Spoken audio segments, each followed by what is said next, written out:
Are there key things, like some people talk a lot about storytelling, explaining like how do you tell your story over about your product, those things, how critical, you don't talk a lot, at least for my research, you don't talk a lot about storytelling.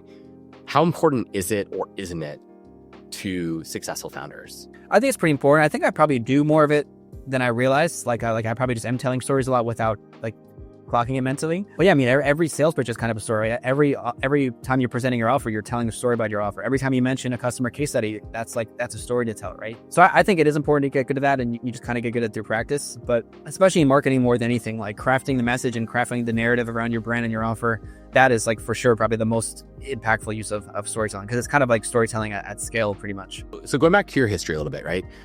Why did you decide to, I believe, drop out of college, right? At 18, become a salesperson, like going door to door, essentially. Like what drove that in your life in general to make that pretty risky decision? Yeah, it was definitely all unplanned. I definitely did. When I was 5 years old, I definitely didn't tell my parents I wanted to be a door-to-door salesman in college or something. Maybe some people have, but that wasn't me. But even today, and this is sort of a pet peeve of mine, people have a really negative view of salespeople. They always think, oh, you're a salesperson. It's like pretty negative. And it's like, no. Like there are 3 critical parts of a successful business. One of those is like sales and go to market. And like, you got to be great at that.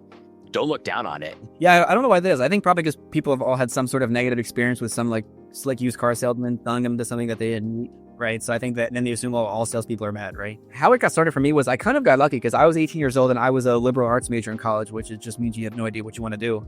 But you still want to go to spend money on tuition anyway. I just got lucky because an internship opportunity came up. Someone was speaking in like the classroom at my school in Long Island. It's funny, they didn't really advertise it up front as door-to-door sales. They were like, oh, you're going to learn how to build a business. So I kind of just signed up for it.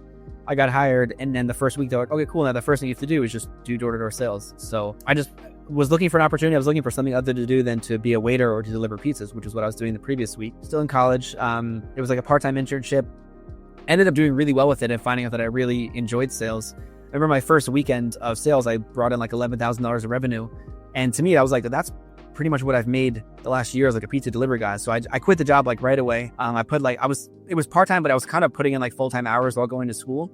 And then I was the top salesperson in New York that year for the construction company. Quit what, your pizza job, or you're still at school though? Still in school. So I quit my pizza job and just went basically putting like full-time hours into this sales job while doing full-time school.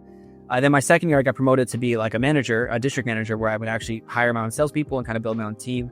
And that was when I dropped out of school. Because at that point, I just felt like every hour I was in school where I still didn't have a degree figured out was an hour that I could have been selling. And like I was just learning so much by actually going to talk to customers and hiring people and all of this. So I just feel like it's dragging my time, dragging my money. I could always go back to it if I wanted to, but I never went back because I just ran with that sales opportunity.